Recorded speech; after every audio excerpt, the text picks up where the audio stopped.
केंद्रीय सतर्कता आयोग, सेंट्रल विजिलेंस कमीशन। केंद्रीय सतर्कता आयोग केंद्र सरकार में भ्रष्टाचार रोकने के लिए एक प्रमुख संस्था है। सन 1964 में केंद्र सरकार द्वारा पारित प्रस्ताव के अंतर्गत इसका गठन हुआ। भ्रष्टाचार को रोकने पर बनाई गई संथानम समिति की सिफारिश पर इसका गठन हुआ। इस प्रकार मूलतः केंद्रीय सतर्कता आयोग न तो एक सांविधिक संस्था है न ही संवैधानिक। सितंबर 2003 में संसद द्वारा पारित एक विधि द्वारा इसे सांविधिक दर्जा दिया गया है। 2004 में केंद्रीय सतर्कता आयोग को सार्वजनिक हित खुलासे एवं सूचना देने वाले की सुरक्षा प्रस्ताव के तहत सूचना देने वाले की भ्रष्टाचार अथवा कार्यालय के दुरुपयोग के आरोपों के किसी भी प्रकार के खुलासे को शिकायतें प्राप्त करने और उन पर कार्यवाही करने हेतु अभिकरण बनाया गया। उक्त प्रस्ताव को व्हिसल ब्लोअर के नाम से बेहतर जाना जाता है। आयोग को साथ ही ऐसी सशक्त एजेंसी बनाया गया है कि वह जानबूझकर दुर्भावना प्रेरित शिकायतों को निपटा दे। सीबीसी सतर्कता संस्थान के रूप में प्रचलित है, जो किसी कार्यकारी प्राधिकार के नियंत्रण से मुक्त होगा। सरकार के अंतर्गत समस्त स्वतंत्रता गतिविधियों का अनुश्रवण करेगा तथा केंद्र सरकार के संगठनों को उनके सतर्कता कार्यों की योजना बनाने, कार्यान्वयन करने, समीक्षा करने तथा सुधार करने के संबंध में विभिन्न प्राधिकारी को चलाने का केंद्रीय सतर्कता आयोग एक सदस्य संस्था है, जिसमें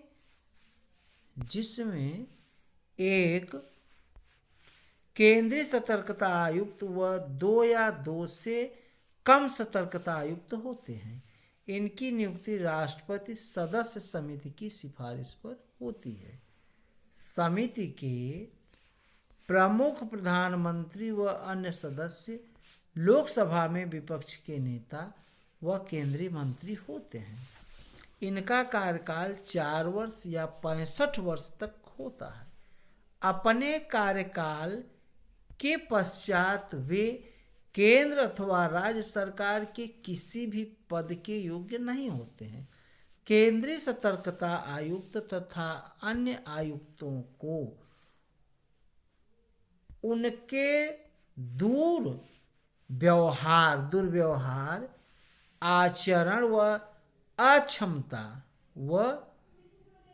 अक्षमता के आधार पर उनके पद से हटा सकता है।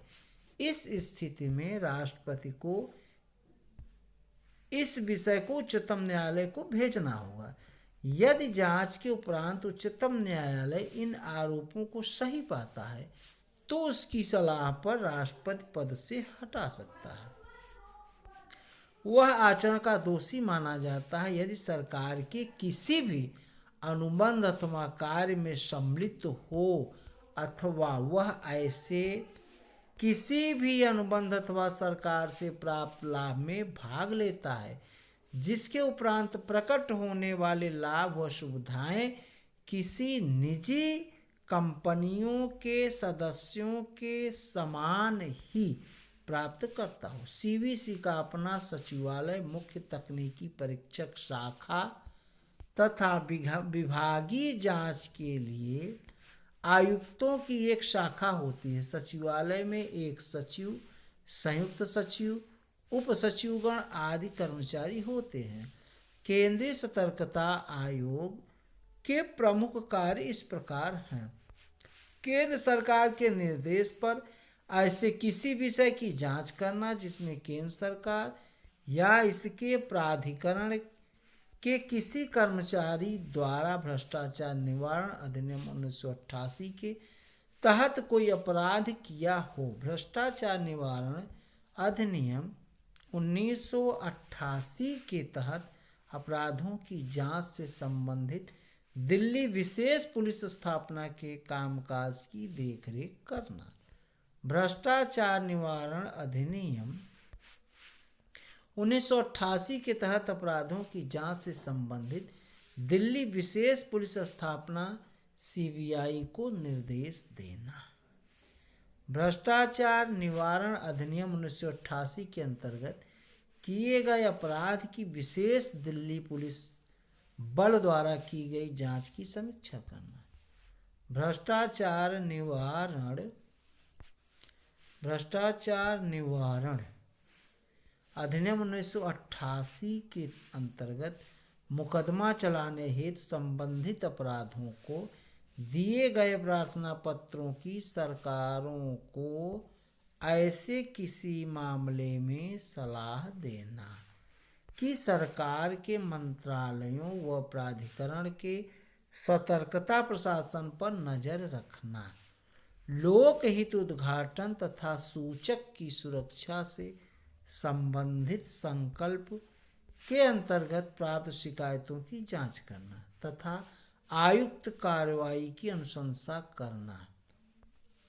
केंद्र सरकार केंद्रीय सेवाओं तथा अखिल भारतीय सेवाओं से संबंधित सतर्कता एवं अनुशासनिक मामलों के नियम विनिमय बनाने के लिए सीबीसी से सलाह ले। केंद्रीय सतर्कता आयुक्त के अध्यक्ष होते हैं और 2 निगरानी आयुक्त, साथ में गृह मंत्रालय के सचिव, कार्मिक तथा प्रशिक्षण विभाग के सचिव तथा वित्त मंत्रालय को वित्त विभाग के सचिव चयन समितियों के सदस्य होते हैं। उनके अनुशंसा के आधार पर केंद्र सरकार प्रवर्तन निदेशालय के निदेशक नियुक्त करती है। निदेशक महोदय से प्रवर्तन निदेशालय के उपनिदेशक से ऊपर के अधिकारियों की नियुक्ति करती है। केंद्रीय सतर्कता आयोग को मनी लॉन्ड्रिंग अधिनियम 2002 के तहत संदेहास्पद कार्यों या लेन देन संबंधी सूचना को प्राप्त करने का विशेषाधिकार दिया गया है। 2013 के लोकपाल तथा लोकायुक्त एक्ट में केंद्रीय निगरानी एक्ट 2003 में तथा दिल्ली पुलिस स्थापना अधिनियम 1946 में संशोधन कर दिया गया तथा केंद्रीय सतर्कता आयोग के कार्यों में बदलाव किए गए। केंद्रीय सतर्कता आयोग अपनी कार्यवाही अपने मुख्यालय नई दिल्ली से संचालित करता है।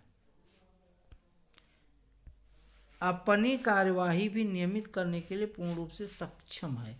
केंद्रीय सतर्कता आयोग के निर्देश पर किसी जांच एजेंसी द्वारा की गई जांच रिपोर्ट को प्राप्त करने के बाद सरकार अथवा इसके प्राधिकरण को आगे की कार्रवाई करने की सलाह देता है। 26 अगस्त 2010 को सरकार ने लोकसभा में public interest disclosure and protection to person making the disclosure bill 2010 पेश किया। इसमें एक विधि को रूप बना दिया गया था जिससे किसी भ्रष्टाचार आरोप उजागर करने या किसी सरकारी कर्मी द्वारा अपने विशेष अधिकारों का जानबूझकर दुरुपयोग करने जैसे मामले उजागर किए जाएं। तो आज इतना ही, ये दुरुपयोग है। आज इतना ही। वीडियो को लाइक एवं शेयर अवश्य करें, चैनल को सब्सक्राइब करें, बेल आइकन बटन दबाएं, जिससे आप लोगों तक नोटिफिकेशन पहुंचती रहे, आप लोग अपने कैरियर में सफल हों। जय हिंद, जय भारत।